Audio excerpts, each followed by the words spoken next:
ಕರ್ನಾಟಕ ಕಾರ್ಯನಿರತ ಪತ್ರಕರ್ತರ ಧ್ವನಿ ಸಂಘಟನೆಯ ಮಹತ್ವದ ಸಭೆ ಬೆಳಗಾವಿಯ ಸರ್ಕಿಟ್ ಹೌಸ್ನಲ್ಲಿ ದ್ವಿತೀಯ ಮಹತ್ವದ ಸಭೆ ಜರುಗಿತು. ಈ ಸಭೆಯಲ್ಲಿ ಪತ್ರಕರ್ತರ ಸಮಸ್ಯೆ ಬಗ್ಗೆ ಕರ್ನಾಟಕ ಕಾರ್ಯನಿರತ ಪತ್ರಕರ್ತರ ಧ್ವನಿ ಸಂಘಟನೆ ತಾಲೂಕು ಅಧ್ಯಕ್ಷರು ಮತ್ತು ಪದಾಧಿಕಾರಿಗಳು ತಮ್ಮ ತಾಲೂಕಿನ ಸಮಸ್ಯೆ ಬೆಳಗಾವಿ ಜಿಲ್ಲಾಧ್ಯಕ್ಷರ ಮುಂದೆ ವಿವರಣೆಯನ್ನು ನೀಡಿದರು. ನಂತರ ಮಾತನಾಡಿದ ಕಾರ್ಯನಿರತ ಪತ್ರಕರ್ತರ ಧ್ವನಿ ಸಂಘಟನೆ ಬೆಳಗಾವಿ ಜಿಲ್ಲಾಧ್ಯಕ್ಷರಾದ ರವಿ ಕಾಂಬ್ಳೆ, ಪತ್ರಕರ್ತರ ಮೇಲೆ ಆಗುತ್ತಿರುವ ಹಲ್ಲೆಗಳು, ಸುಳ್ಳು ಆಪಾದನೆಗಳು ಮತ್ತು ಪತ್ರಕರ್ತರನ್ನ ಬೇರೆ ಮಟ್ಟದಲ್ಲಿ ನಡೆಸಿಕೊಂಡು ಬರುತ್ತಿದ್ದಾರೆ.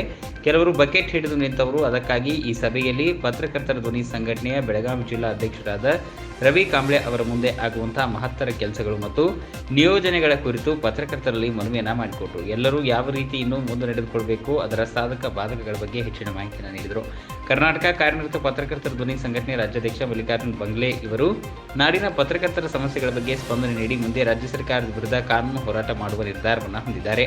ಅದಕ್ಕಾಗಿ ನಮ್ಮ ಜಿಲ್ಲೆಯ ಎಲ್ಲ ತಾಲೂಕಿನ ಪತ್ರಕರ್ತರು, ಸರ್ವ ಪದಾಧಿಕಾರಿಗಳು ಬಂಗ್ಲೆ ಇವರಿಗೆ ಬೆನ್ನೆಲುಬಾಗಿ ನಿಂತು ಗೆಲ್ಲಬೇಕಾಗಿದೆ ಎಂದು ಈ ಸಭೆಯಲ್ಲಿ ತಿಳಿಸಿದರು. ಈ ಸಭೆಯಲ್ಲಿ ತಾಲೂಕು ಅಧ್ಯಕ್ಷರು, ಪದಾಧಿಕಾರಿಗಳು, ಸರ್ವ ಸದಸ್ಯರು ಉಪಸ್ಥಿತರಿದ್ದರು.